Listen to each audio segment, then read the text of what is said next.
Hello, everybody. We're going to get started in just about a minute, but we are thrilled to have you here tonight. We've got very excited about tonight's talk, and we'll get underway in just a moment. Oh, and that's the sound of me talking. Hello, everybody. We're going to get started in just about a minute. There you are. All right, good. It's working.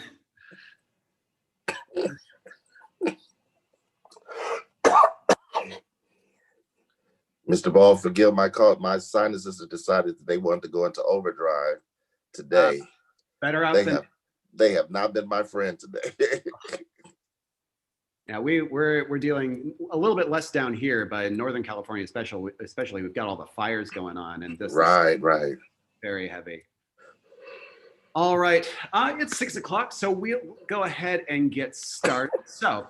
Just a quick introduction for those of you guys who are joining us. My name is Andy Ball. I'm the Director of Vocal Music here at Corona Del Mar High School and Middle School. And welcome to the second in our series of speakers called the Finding Our Voice Speaker Series. The goal of the Finding Our Voice Speaker Series is to spur conversations about inclusion in the vocal music world. Before we get started, just a couple notes about some upcoming events we have. 2 weeks from today, we have our third speaker, Sean Kirchner, who's likely best known in the vocal music world for his arrangements of American folk music. He's going to be here to talk about the legacy of American folk music, what we need to reconcile, but also what we can find to be proud of in our American legacy. Also coming up on October 23rd is the CDM Vocal Music Fall Concert, Autumn Harmonies. There'll be more information about that up on our Facebook page and our website, and you can just find it on our YouTube channel right here, hopefully like you found us right here. If you feel moved to donate to our program and you're watching our YouTube stream, the link is in the description of that video. And if you have any questions, we are going to have a lot of, tonight is going to be different than what Eliza Rubenstein presented a couple of weeks ago. This is going to be more traditional sort of question and answer interview with our guest today. So if you have any questions, you can type them in the chat or both on YouTube and in our webinar. We've got people monitoring both of them. I lost my place. Where did I go? Yeah, and also if you'd like to speak out loud to ask our guest a question, I believe you can raise your hand if you're an attendee, and we can actually enable your audio and allow you to ask a question out loud if that's something that you would like. Do be aware if you're watching us on YouTube that there's about a 30-second to a minute delay. So we will see your questions, but if you're trying to respond to something that our panelists happen to say, just know that there's a little bit of a delay. With that, I want to welcome our guest. Stacey Gibbs is a prolific and highly sought after composer and arranger, best known for his arrangements of African-American spirituals. His arrangements have been performed all over the world, including at many reputable colleges and universities in this country and abroad. His setting of Way Over in Beulah Land was actually performed at the 27th inaugural service for President Barack Obama. But perhaps more importantly, we've performed a lot of his arrangements here at CDM, and they are always favorites of both our students and our audiences. He is here today to talk about his work, but also about the impact of the African-American spiritual on current events and what's happening in our country right now. Stacey Gibbs, it is an absolute thrill to have you with us here tonight. Thank you so much for being here. Thank you, Mr. Ball, and thank you, choristers. I am honored to be here and to talk about the things that are relevant in the world of in relationship to the spiritual. So it's an honor and a pleasure to be here. Thank you. So the question that I posed to Stacey was, we've talked about in class sort of the origins of the African-American spiritual and also about how the African-American spiritual was adapted during the civil rights era as freedom songs, sort of to further the work of the civil rights movement. And we're seeing a lot of parallels right now in what's happening on our streets in our country right now after the killing of George Floyd and the Black Lives Matter movement. And I'm really interested to hear how music and how the spiritual has had an impact on these sorts of organizations, these pushes for civil rights. And so we'll start the conversation there. Well, I think that it's almost, I find it so interesting, let me take this route in, that in 2020, the oppression of people, the mistreatment of people, the inhumane mistreatment of people tells back to the days of slavery in the 1860s. And the spiritual was born, of course, of a horrific period in American history. But the only real difference that I see now is the weapon of abuse was formerly ropes and knives and things of that nature, whips. And the only difference now is the weapon of destruction has become guns. And it's so interesting that hundreds of years later, we haven't evolved past of abuse and disrespect and mistreatment and discriminatory actions against people of color. But the spiritual, probably one of the sustaining factors of it is because it's from the soul, it's from the heart. It was born from people who had to endure. It was a way for them to do it. And not only that, through the decoded songs, how they were able to survive. And I believe music is a key element of survival that we have just held on to from decades and decades and decades. And I believe that it will always be because it it feeds to the struggle of the people. And anytime the struggle has no resolve, it must continue.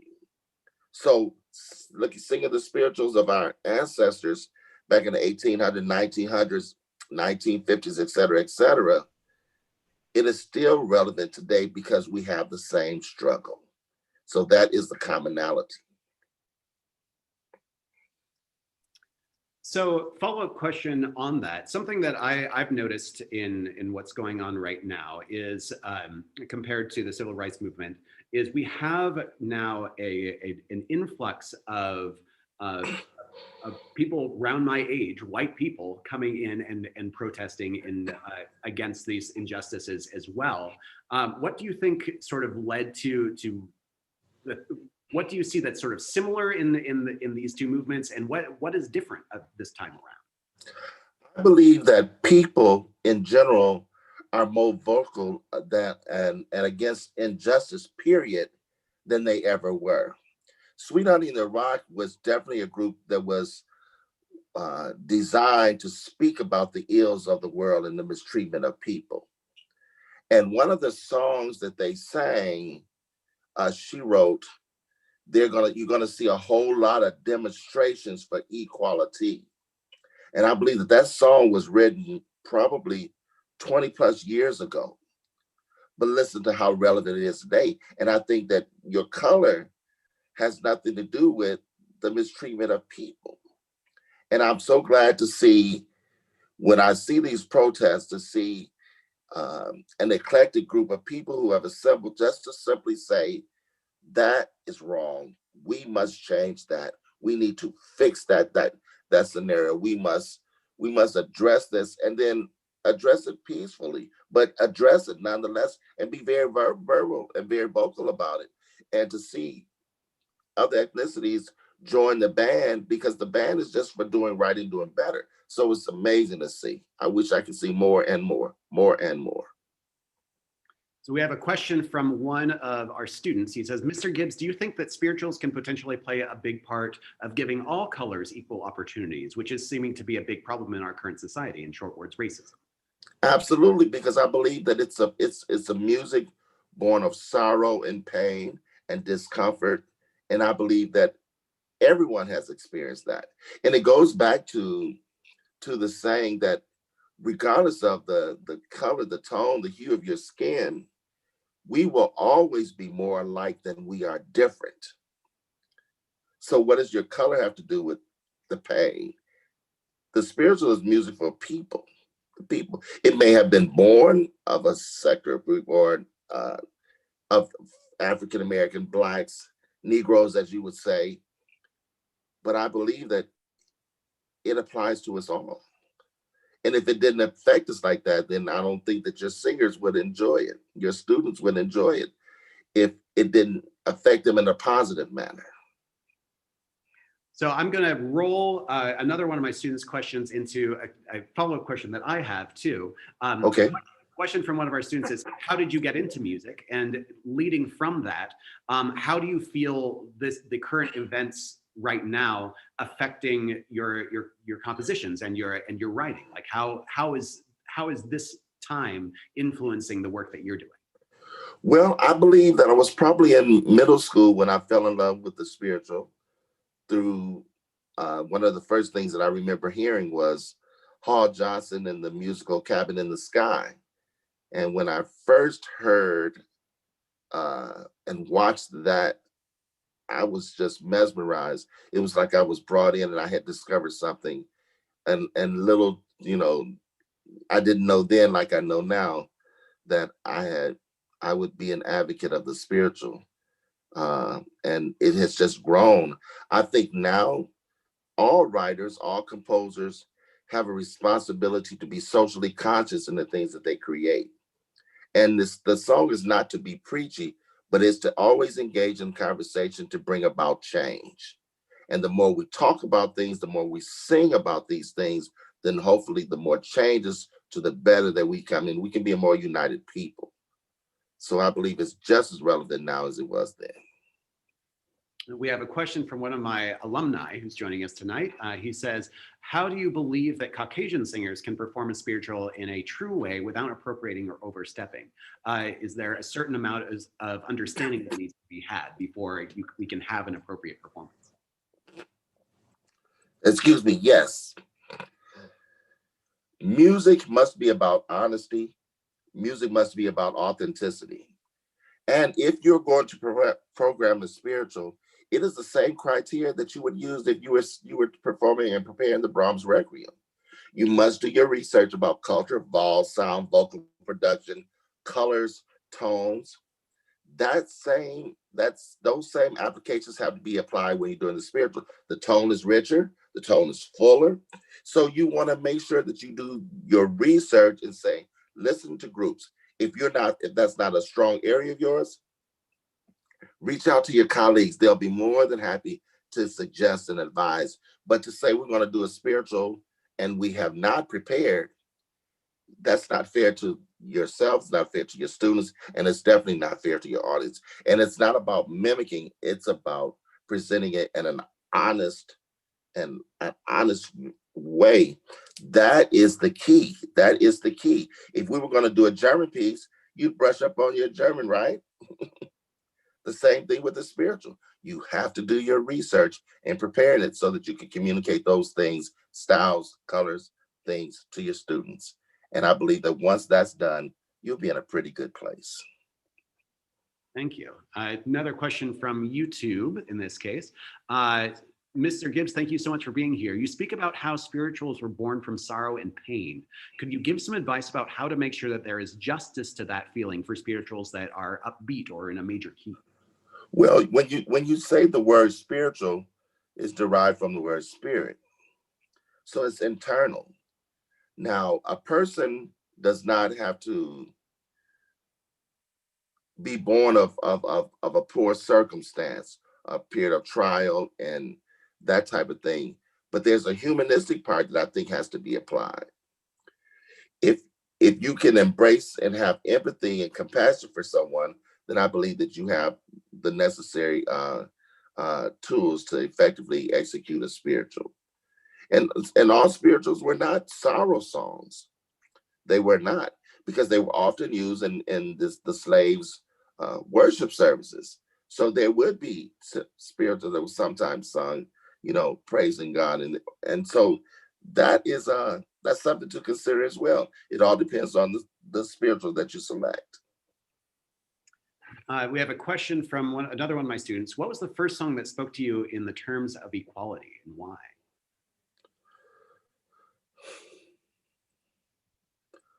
Of equality.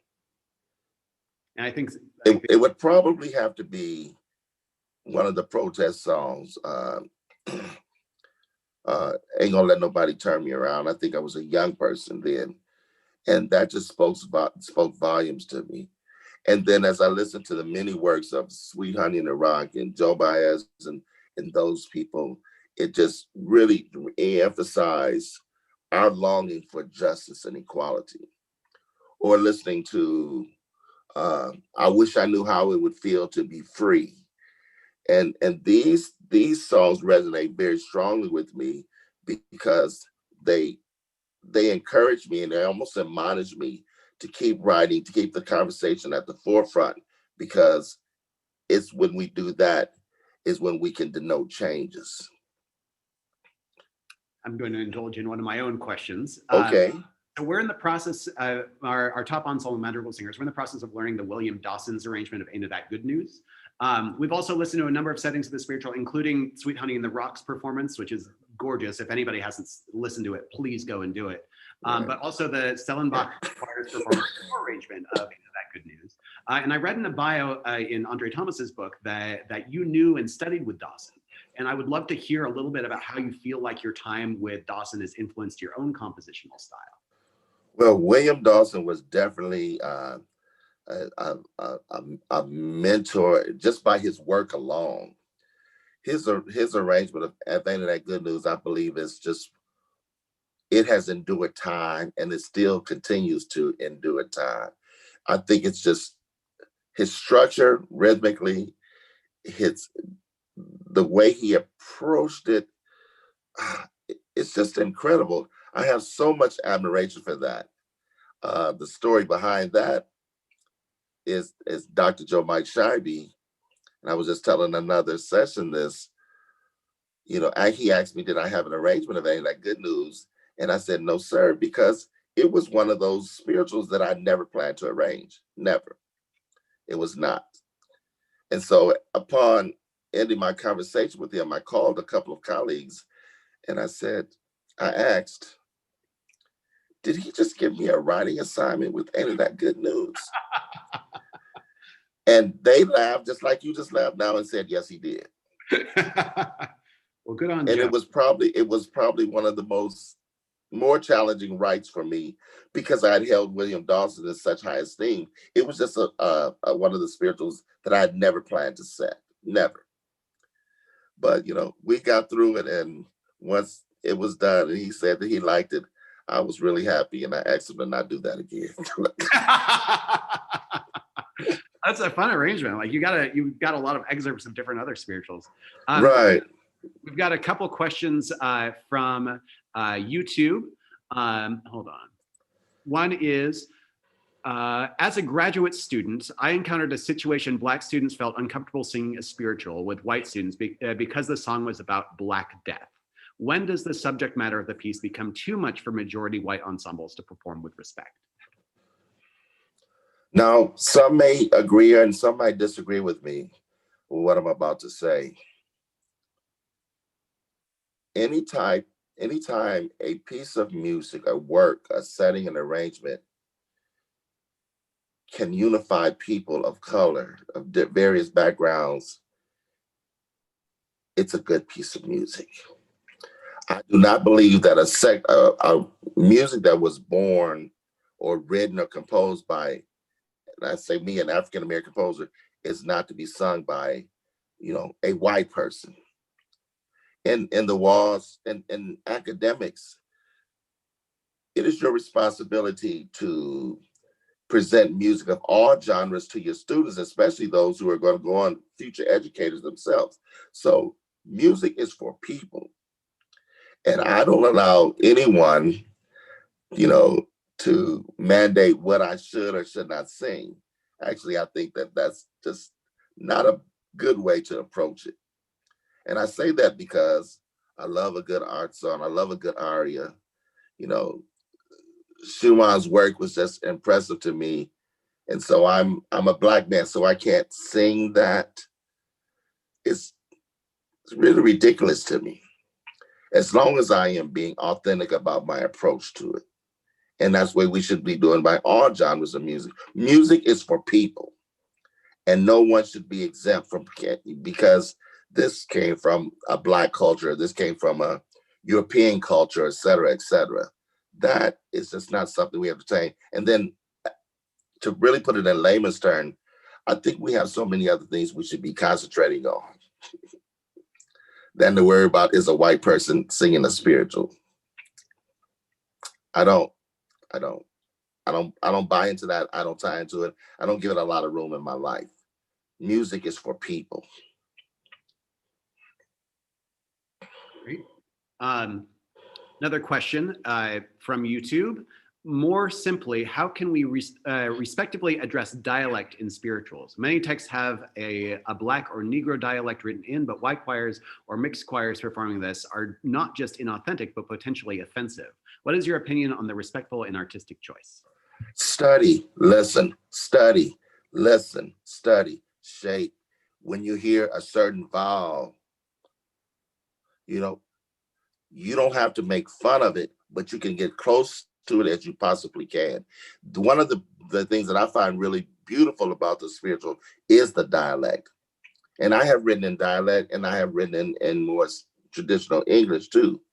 But I will always have something in the dialect because I think it's more closely associated with just the birth of this genre. And I think there's so much beauty in it. So I am an advocate of dialect. And I encourage all, if it's on the page, prepare that. Prepare that.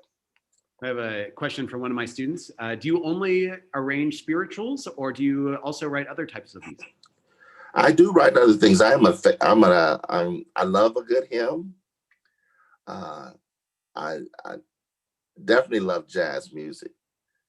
And so there's some other things that are becoming forth in 2021 that are not just from the genre of the spiritual.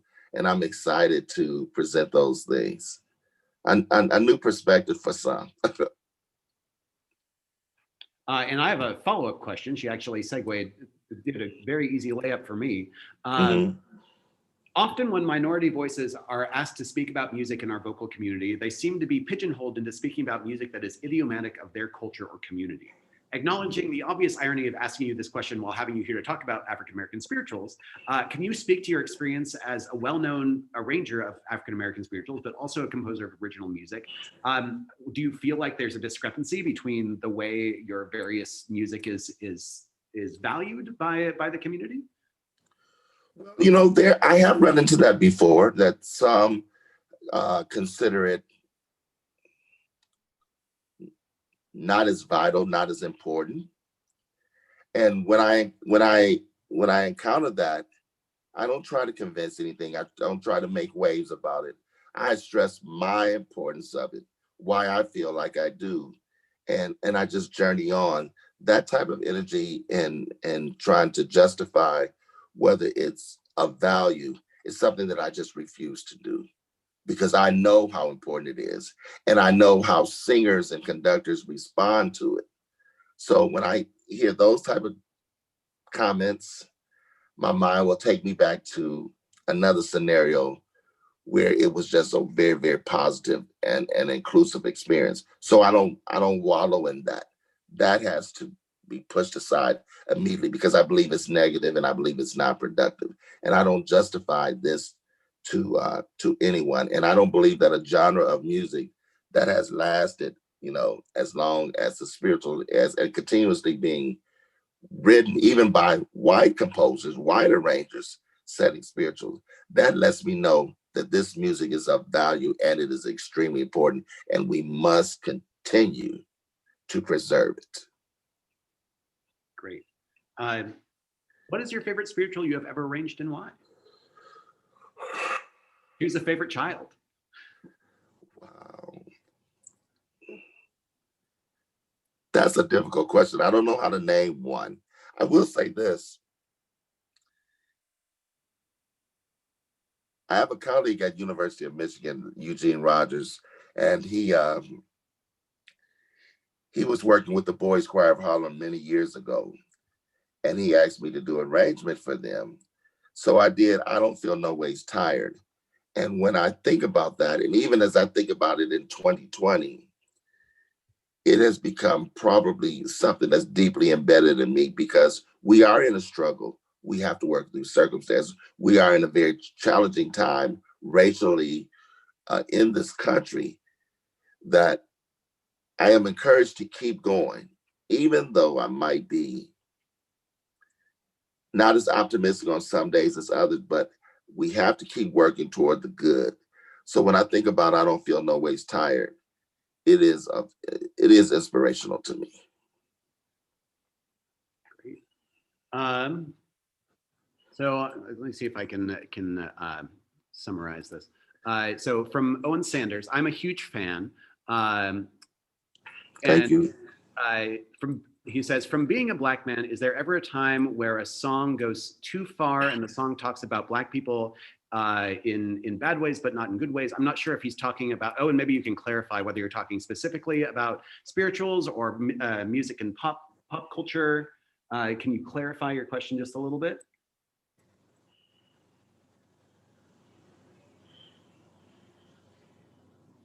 And while he's clarifying, I've got another question. So, excuse me. Go ahead. I'm sorry. One of our favorite pieces of music that of yours that we performed is "Eternal Hope," which is a collaboration between you and Richard Burchard.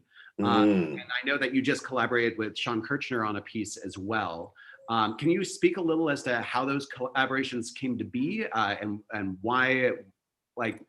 I would love to know what that process is, because Eternal Hope especially is a really fascinating piece of music in the way that really marries very different styles and similar messages.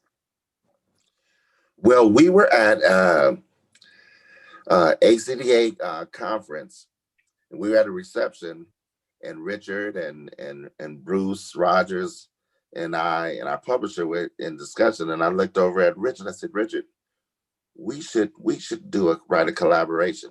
And he says, well, I said, yeah, we should write a piece. And he says, okay. And Bruce Rodgers turned around and he says, I'll sing that.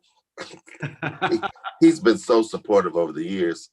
And we got to talking, and I think it was shortly after that, Richard sent me his first sketch, and I said, this is not you, Richard. And he tried it again. And I think I wrote the double choir or the additional part to it pretty immediately. It just spoke to me. It was about, and so that's how it came about. I said, how do you take someone who writes in a motet style, these luscious lines, these rich chords, all of that? And I said, what would it be like to have that spiritual as a accompaniment? I didn't know that we were being original. That wasn't the goal. I just wanted to work with them. But when it was done, I felt pretty good about it, where we were able to concentrate what we were speaking to. And then even now in 2020, the spiritual, how long will we must endure the trial? How long must we endure the mistreatment of our people? It has become so very, very relevant. And that's how it was born. And fascinating piece of music. I saw Bruce Rodgers perform it at ACDA the year that he did it. It was a phenomenal performance. So just a follow-up question from me. In the double choir section, working with Richard Burchard, who is like all these the harmonic structure of that is very different than the harmonic structure that you would usually employ for a spiritual. And like, can you speak a little bit to like any like compositional compromises you had to make, or like maybe a way that you were able to use that in a way that surprised you? I'm just generally curious. No, that wasn't a struggle for me at all. And that wasn't a struggle at all, because what he had laid out, I mean, I'm looking at the chordal structure, where he was moving. It was just easy to complement that. I didn't look at it as it was very laborsome or anything of that nature. It just felt like I needed to interject and support the lines that he had created. And so that's what I did. And then once he finished this, you'll notice in Eternal Hope, there's a section where it is just really his part where he had created. And then I provided the ending. I do remember we were working on it, and Bruce Rodgers says, Stacey, the ending, it came too quick. I said, Doc, you told me how much time I had, and I was honoring the time. He says, okay, you can have one more minute. And that's what I needed to really bring it on successfully, where it felt complete. And so that's really how it happened. How long was the question about the mistreatment of people? And so it was just easy. It was just very easy. It worked. I don't know.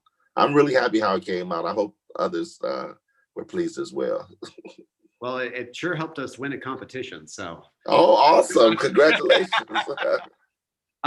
We have some clarification from Owen. Excuse me. So he is sort of talking about, I think, more mainstream music, asking, he hears a lot of music talking about Black people being in gangs, killing people, being in the hood, doing bad things, but rarely talking about Black people doing music and doing the right things. And I think that he is trying to navigate, popular music right now. We've been listening to a lot of spirituals in class, talking about that history, but how to reconcile that as a young African American man, which Owen is, in a world where there's so much pop music that tends to focus on things that are a little bit more negative. Right. The first thing I'd like to suggest to you is dig deeper for catalog. There is a plethora of music out there in which African American artists are singing about their struggle, but they're also being optimistic about it.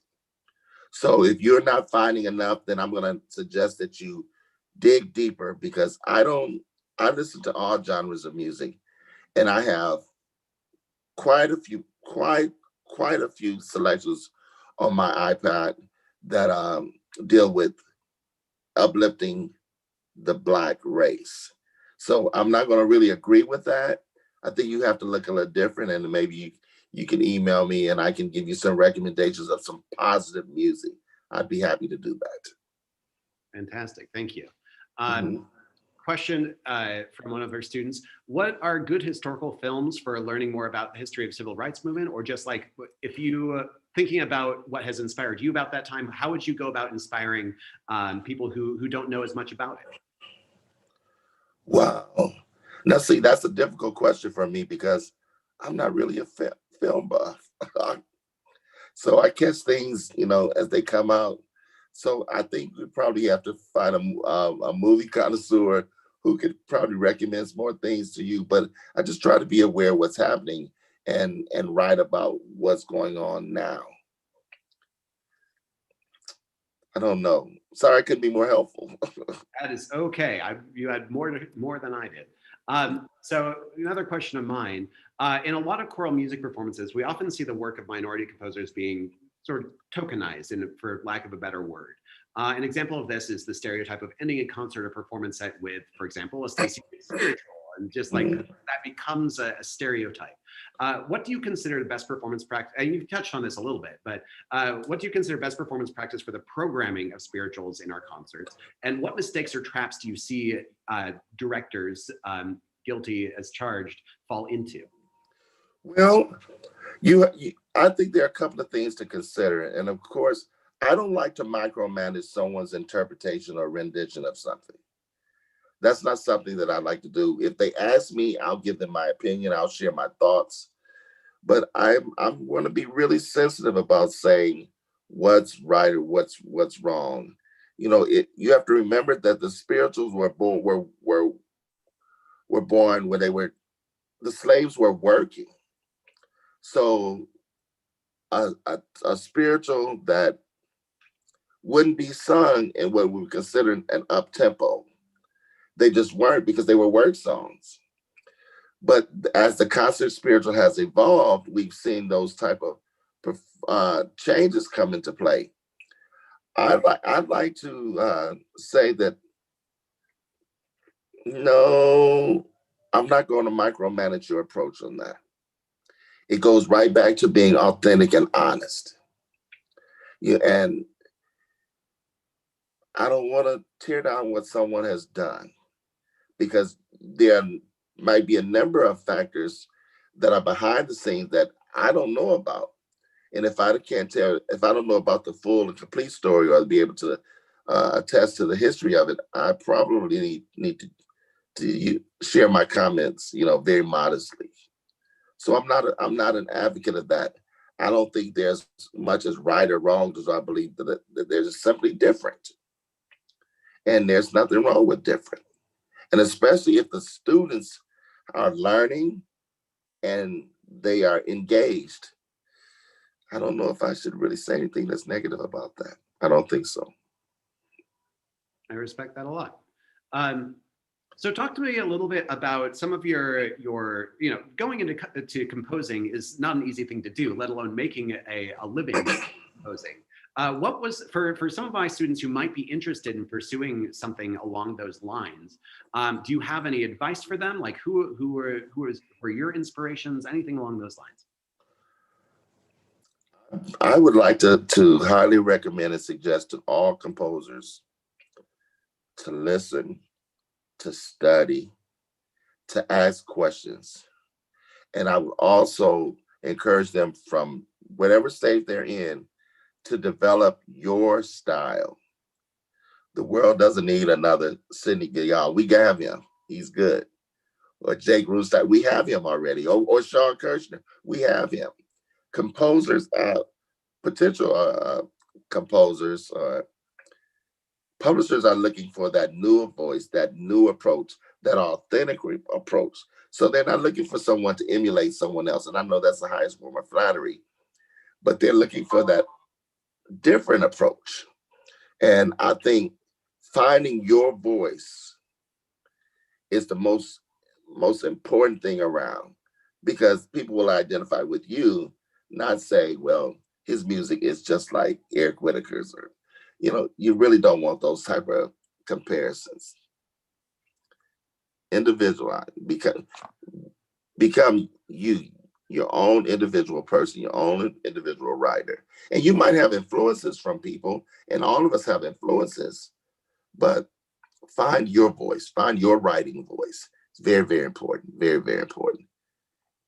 And be smart enough that you open up your brain to be taught.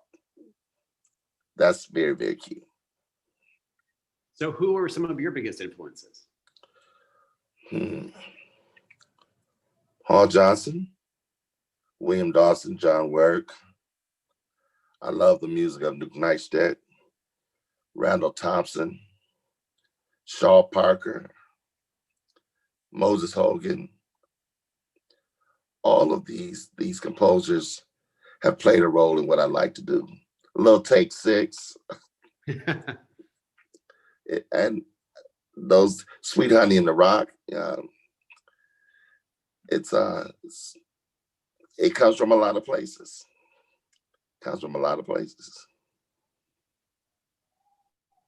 Fantastic. So you've done we talked about your collaboration with Richard Burchard. Tell us a little bit about your work with Sean Kirshner. We're going to be speaking to him next week. What embarrassing detail can you give us about him so we can embarrass him next week? Or I really don't. I did not know Sean before the No Color project came. I decided I wanted to do something and speak to, the disconnect. And I said, Sean is just a great writer. I loved his work. And I reached out to him. We met up in Dallas, kind of get to know you, that type of thing. And that's where No Color was born. He came to Detroit. We worked together. But most of the work we did via email communication, back and forth. And before we knew it, No Color was born. Great working with him, was easy working, just talking about the philosophy, what the text meant. He's a very compassionate writer. So it was a great experience. I learned a lot. That's fantastic. Are there other composers that you're hoping to engage in collaboration? Never say never. Fair enough. Never say never. I believe so. But I don't want to give you all the surprises. Got to keep us in suspense. A little bit. Do we have any other questions from our attendees or from our folks watching on YouTube right now that we would like to bring to Mr. Gibbs? Takeshi is wondering how long you've been composing for. I always kind of dabbled at it. Probably didn't become really, really serious about it until maybe around 2000. I think it shifted for me. I said, wow, this is something I really want to put some time and energy in and develop. So I would say that's when it happened. I did things before, but not seriously and not consistently. So I would like to say it's probably around that time. So why the shift then? I noticed too in one of the hospitality industry for a number of years before making this time gig. What was the prompt for the shift of focus? Well, my high school choir director would perform things that I would do, and she said somebody needs to hear this. And so Eugene Rodgers heard her, and he met with her and said, "You do this music by Stacey Gibbs, and nobody else has." And that was the beginning of that conversation. And I think it was a few months after that, I had my first piece on its way to being published, Lord, if I got my ticket. And the next year, my publisher contacted me and said, "Stacey, what do we have this year?" I said, "Well, we already did that." He says, "This kind of continues." I said, "No, nobody told me that."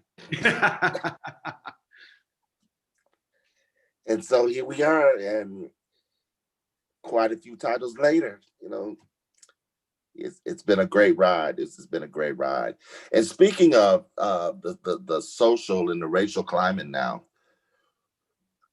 I was blessed with the opportunity to meet with the King Singers. And so they commissioned me to do four arrangements for their newly released CD. It was released earlier this year. And it's so interesting. And I was speaking with a student, and he says, "Well, what did you decide to do for them?" I said, "Actually, I didn't. They decided." And so I did a spiritual, this little light of mine. But more interesting is they asked me to set Strange Fruit. And I said, because they wanted to speak about, the Georgia killings and lynchings and things. And then the other song that they asked me to do was If I Can Help Somebody, speaking to the brotherhood, the brotherhood of people. And working with them was just a very, very, very phenomenal experience. I just probably one of the greatest things that I've done musically. And the title of that CD, if you don't have it, is called Finding Harmony. And I think so appropriate to the times.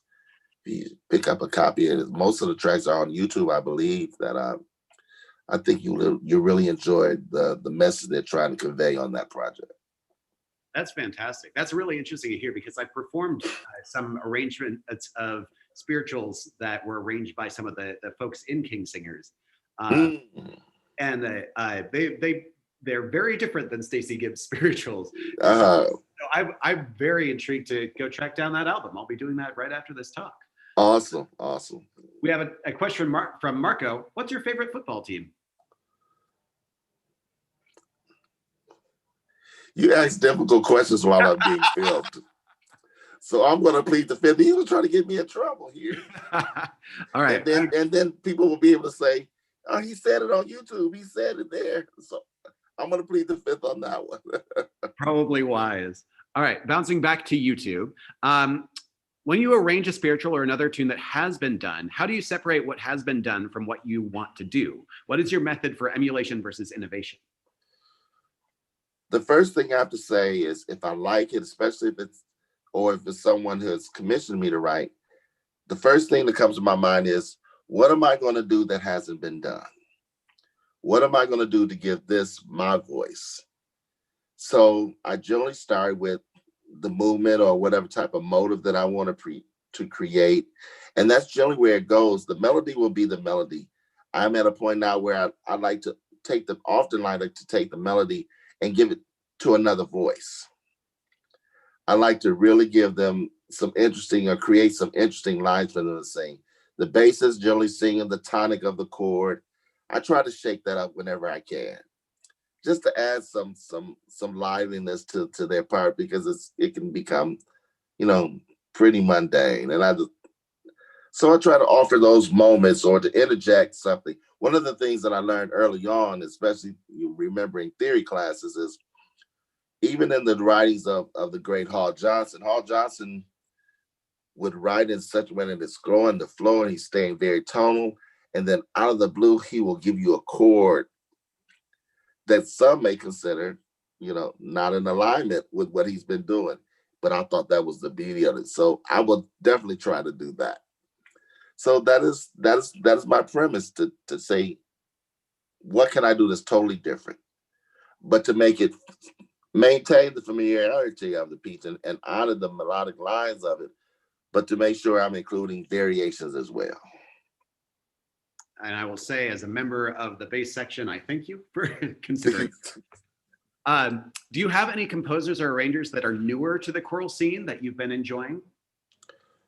Oh, absolutely, absolutely. I've been enjoying Robert Gibson's work. You know, I've been enjoying um, Brandon Waddle's work.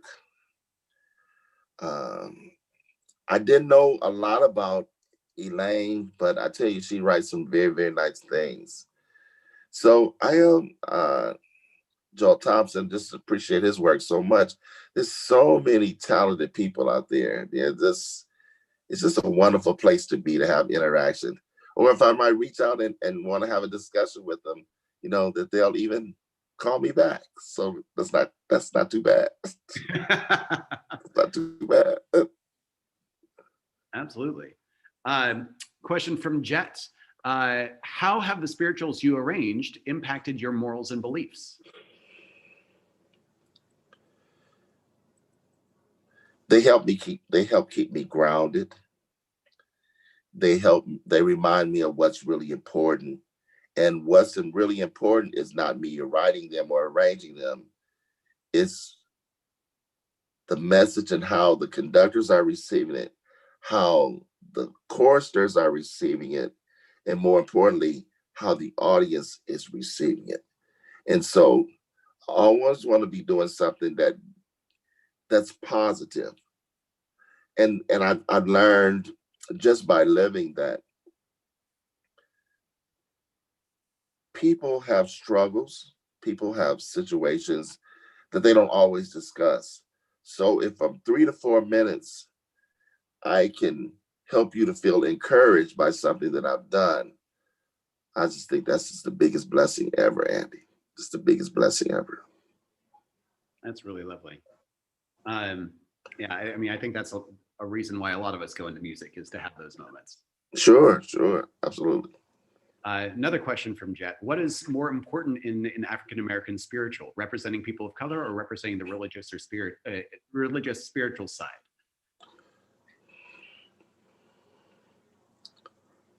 Both are important. Both are important. Uh, I don't like to categorize, you know, we already know that the spiritual and how it was born out of by being a group of people being oppressed, slaves. We understand that.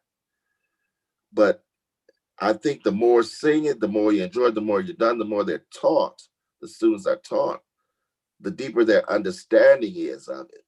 And then if you have a greater understanding for something, you generally will have a higher level of respect for it.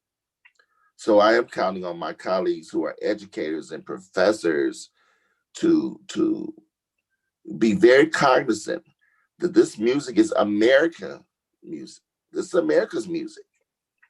And that we should honor that as we do any other genre that's sung. Give it the same respect. That is my hope. That's my plea. That's lovely. Are there any other questions for Mr. Gibbs?